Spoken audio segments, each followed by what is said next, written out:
Good afternoon. On behalf of myself and my fellow panelists, I'd like to share our gratitude for the opportunity to attend this fantastic event and speak with you all today. My name is Oliver Sykes. I'm a partner at PwC, and I'm very passionate about building resilience in people, technology, organizations, and society more broadly. The beauty of events like this is that we have a meeting of minds between leaders in their respective industries and disciplines. And from this, we learn from a convergence of different perspectives. A few weeks ago, I was at COP28, and depending on which forum I was in, I experienced many different views on a range of different topics relating to sustainability. But one area where there was universal consensus was with the need to build resilience in technology, infrastructure, our cities, and living environments in order to protect society from disruption. At PwC, we recently conducted a global resilience survey across 2,000 organizations, 42 territories, and across all industries. We found a significant increase in the instances of disruption in the space of a few years. 96% of organizations reported that they'd experienced some kind of disruption in the previous 2 years. Supply chain disruption was reported as one of the major areas of concern. And then when we asked leaders what their priorities were, the top answer was integration. You see, it's no longer sufficient for organizations to work in silos. In order to address today's complex, interconnected, and systemic risks, a strategic city-wide approach is required. Resilience is more than just the ability to navigate a crisis. It's the strategic imperative for a thriving city. And this need for action is supported by the UN Office for Disaster Risk Reduction, highlighting the importance of resilience in progress towards attaining the SDGs, the Sustainable Development Goals. So in this panel session, we're going to explore what is driving the need for city resilience globally, some of the key challenges, the progress that we're seeing here in the Kingdom, and the solutions, including the impact of technology. Before we begin the conversation, I'd like to ask my fellow panelists to introduce themselves. Assalamu alaikum, Jamian. I'm Vishak Jayakumar. I'm a partner with PwC, focusing on resilience. I'm a subject matter expert and advise key organizations and executives in establishing resilience for organizations and building resilience from a city perspective as well. Absolute pleasure to be here and looking forward to the conversation. Thank you, Vish. Nabil Baba, PwC Director. I'm mainly currently focusing on the major resilience projects, focusing on the major sector-wide types of resiliency. I'm happy to be part here and just to share our experience with you guys. Thank you. Assalamu alaikum. This is Rajat. I'm a partner with PwC, predominantly responsible for managing our large-scale digital transformation projects, as well as focusing more on technology for city resilience. So thank you so much for having us, and over to you, Oli. Thank you. So let's start by exploring the current threats that cities and urban environments are facing across the world. Perhaps, Vishak, I'll go to you first for your opening remarks on this one. Thanks, Oli, for the question. So, the whole concept of city resilience has emerged because of, as humans, we have a tendency to live in cities which are much more stable, reliable from a services perspective, and overall contributing to a better quality of life. Yeah? Keeping that in context, if you look at the cities across the globe, the cities are experiencing various threats of different magnitudes. If you look at, as you've touched upon earlier, the climate change agenda and the COP28 focusing on how to address the climate change related challenges, the cities experience much bigger threats than just climate change. If you look at financial crisis, we often see, we have heard about multiple cities in Europe, including cities such as London, going through financial crisis, right? And Very recently, a city from UK, Nottingham Council, announcing bankruptcy. So it's much bigger than the climate change. There are other threats such as utility crisis, the fuel crisis. We have heard about the water crisis faced by Cape Town in South Africa, where 4.6 million residents were impacted by the water crisis, to the extent that Cape Town was about to announce day zero, announcing that they were not able to provide clean water to the residents staying within Cape Town. Yeah? Broadly looking at, there are other challenges or other threats such as accessibility to good healthcare, affordable healthcare, accessibility to affordable education. Broadly, on top of all of this, we have the act of terrorism, war, or safety and security of the residents living within the cities. Now, in this context, what is important for us to understand is every city is unique. Yeah? So if you look at a city from Africa, it will have different sets of resilient challenges than a city in Europe and than a city in US or in Middle East. So it is very important that the various authorities comes together to understand what are the specific resilience threats that our city is exposed to and how to tackle those resilience challenges. Hope that answers your question, Ali. No, thank you. Look, you've touched on a range of threats and challenges there. What would be helpful is, can you maybe just talk us through how cities are taking a holistic approach to address some of that complexity? Absolutely. See, the good news is there's a lot of research that has been done, especially on the topic that what it takes for cities to become more resilient. There are institutions like Rockefeller Foundation who has come up with a framework called City Resilience Framework that looks into a holistic view in terms of 4 dimensions, what it takes cities to become resilient. In terms of leadership and strategy, largely what kind of leadership is needed to establish resilience with a city, how to integrate the different stakeholders, different government entities within the city to ensure the resilience is embedded within the overall agenda, and embed resilience into the long-term planning, integrated long-term planning. Now, the second dimension is the health and well-being. How city is addressing the health requirements of the residents and the citizens living in the city. How city is looking into the social housing, affordable housing for the residents living in the city. How is it addressing the basic needs such as clean water, the food security for the people living in the city.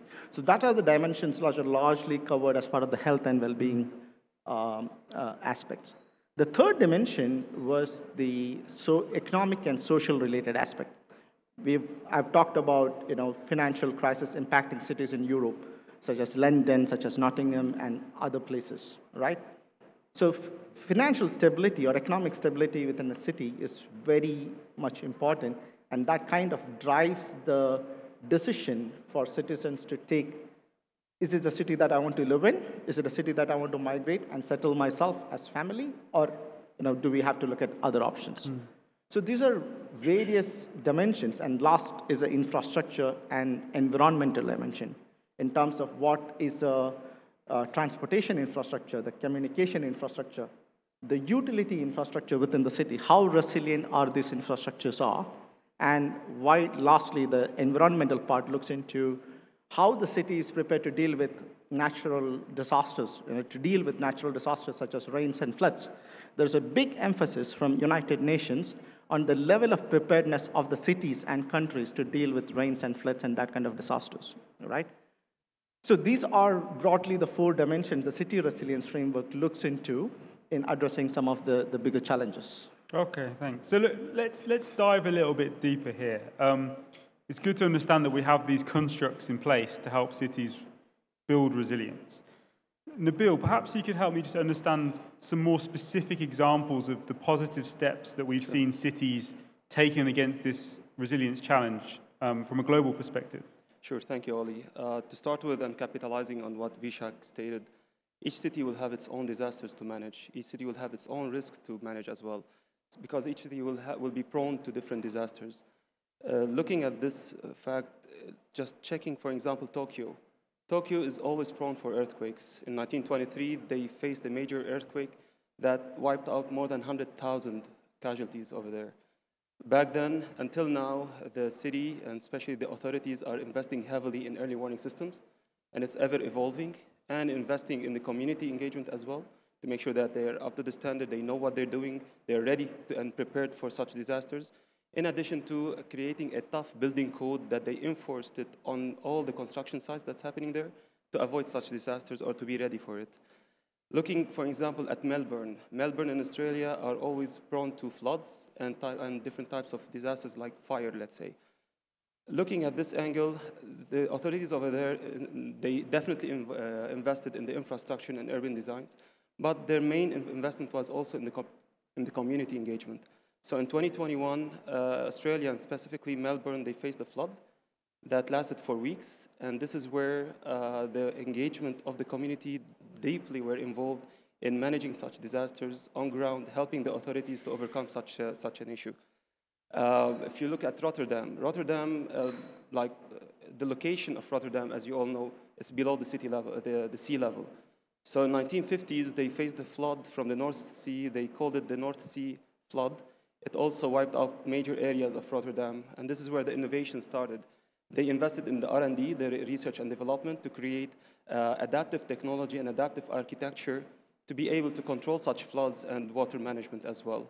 Looking at Denmark, Copenhagen, the landscape is totally different, and they also faced some floods.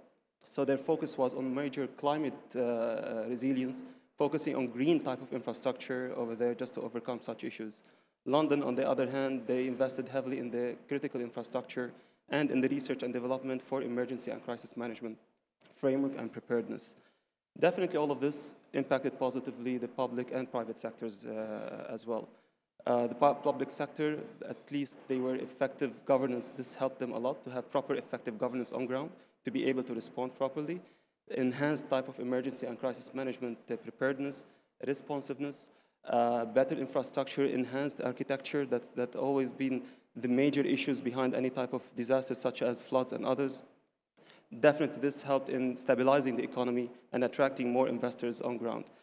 Looking at the private sectors, on top of all the public sectors benefits that they helped in such cases, the private sector's main benefit was actually stabilizing their businesses. They are now living in a resilient city. Their business is more stable.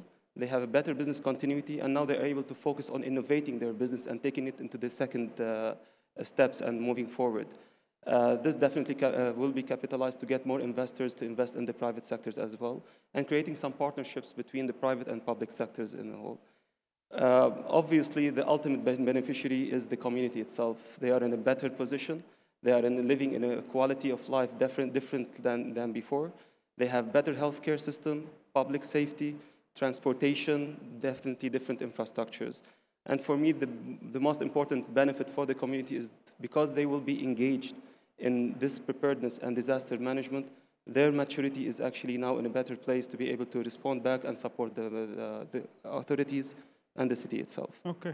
Look, that's a really good insight into what's happening globally. But I'm conscious that we're sat here in the Kingdom of Saudi Arabia. So, Vishak, perhaps you could share some insight into some of the progress that we're seeing here. Absolutely, Ali. So, it's good to see a lot of engagement from the various government entities, and there's a lot of attention being given by the various government entities on creating that risk culture, creating that awareness about the importance of emergency, crisis, business continuity, and etc. Really great efforts from entities like NRC in coming out with regulations and frameworks focusing on risk, emergency, and crisis. The whole intention, which I'm seeing from the market, is the regulators really want to enhance the maturity of enterprises when it comes to risk, emergencies, and crisis. But what is clearly lacking is probably a citywide integrated approach. We see a lot of government organizations or government entities taking sector-wide initiatives. Say, for example, MCIT looking into the technology sector, and Ministry of Energy looking into the energy sector. But these are all isolated efforts. We need a coordinated effort at a city level to make the cities more resilient, and especially if you look at Saudi, the amount of investments that we are having on giga projects like NEOM, Red Sea, Amala, so there is a need, while we are in those greenfield development, there's a need to embed resilience at the design stage for our cities to become more resilient and attract more people to come and live in the infrastructure that we are establishing within the kingdom. So we're hearing a lot of complexity here. So I'm going to turn to Rajat and see if he can tell us about how we can leverage emerging technology, such as digital twin, to help us navigate through some of this complexity. Thank you, Oli. And I think you've just mentioned one of the most relevant emerging technologies, which is digital twin, which is helping solve a lot of problems around the city resilience. Digital twin, as the word suggests, is a virtual replica of a real-time asset. Could be a building, a community, or the whole city as a whole, right? Now, digital twins for cities can solve a lot of problems, but to begin with, let me categorize them in probably two broad buckets. One, of course, is real-time monitoring. What you essentially want to do with a digital twin is make sure all your live infrastructure and assets, such as your IoTs, CCTV cameras, weather sensors, are all connected back to the digital twin or a platform.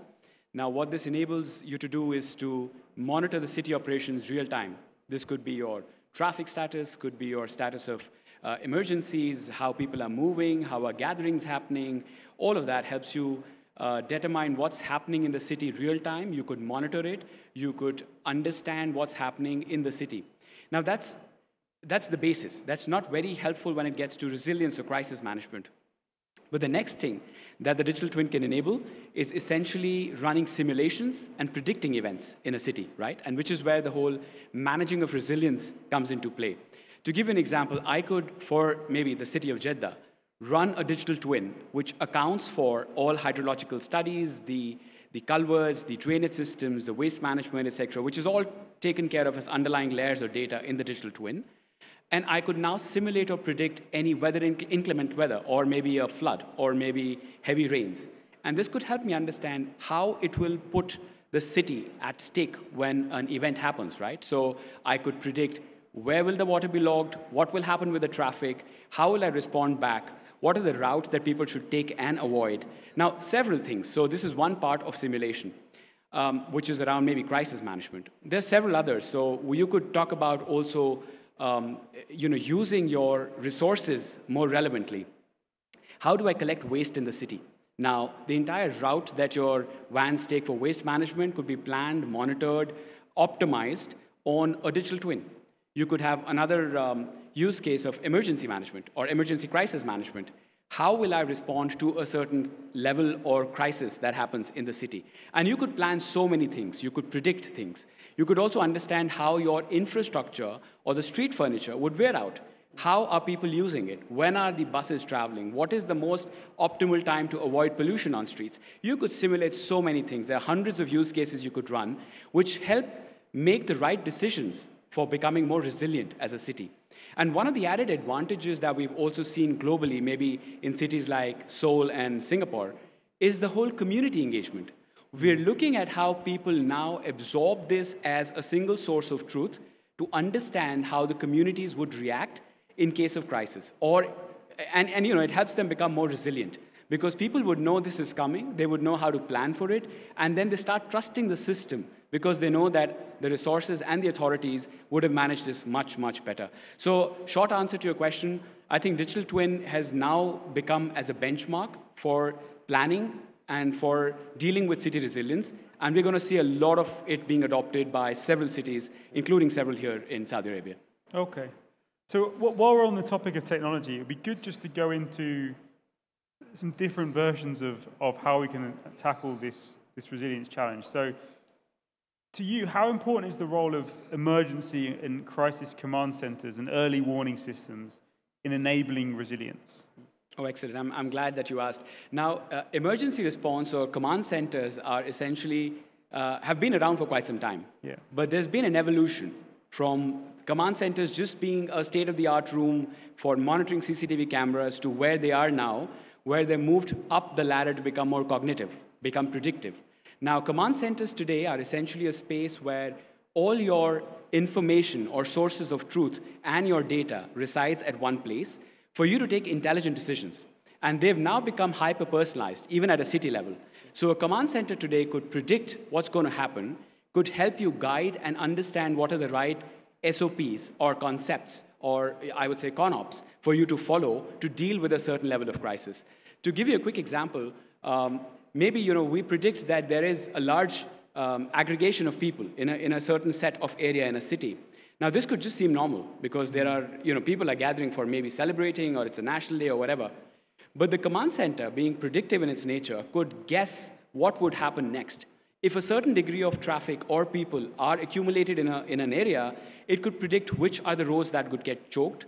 There could be a sense of a stampede that could happen. There could be shortage of certain supplies. You want to make sure that emergency vehicles are not routed to those streets. All of those decisions can be then taken real time in the command center, and the city becomes way more resilient. You can plan how things unfold in your city. And what I've spoken about is probably not an emergency. It's just a business as usual, right? And you could predict and deal with all of this in a crisis situation as well. So a command center today is way more than just a place where operators sit and data gets aggregated. It's become cognitive, it's become intelligent, it can help you predict, and it can help you take more personalized decisions at that level. So absolutely, it's one of the most quintessential things for a city to have. Okay, thank you, Rajat. So just to zoom back out a little bit and bring this all together, Vishak, we've touched on the breadth of city resilience. How is it all coordinated, and who's responsible for driving the city resilience agenda? Perhaps you can just give your perspective and thoughts on that. No, absolutely, Oli, and that's a great question as well, right? Now, when you look at city resilience, as in we have touched upon all the different dimensions, the health, the education, the infrastructure. So who's ultimately responsible to drive the city resilience agenda? Now, in most of the use cases that we are seeing globally, it is the municipality who is holding the central role, because municipalities are the entities who are in control over the city, who are responsible for the development of the city.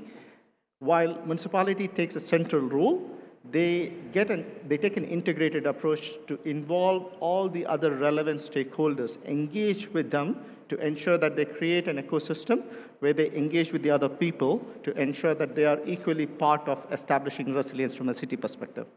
The most important role that I would say is the role of a city resilience officer, the need to create a role called city resilience officer, and that particular person driving the agenda of coordinating and establishing the resilience across the city in conjunction with the other relevant authorities, be it the transport, be it the energy, be it the housing, be it the health, education, and all the other relevant entities.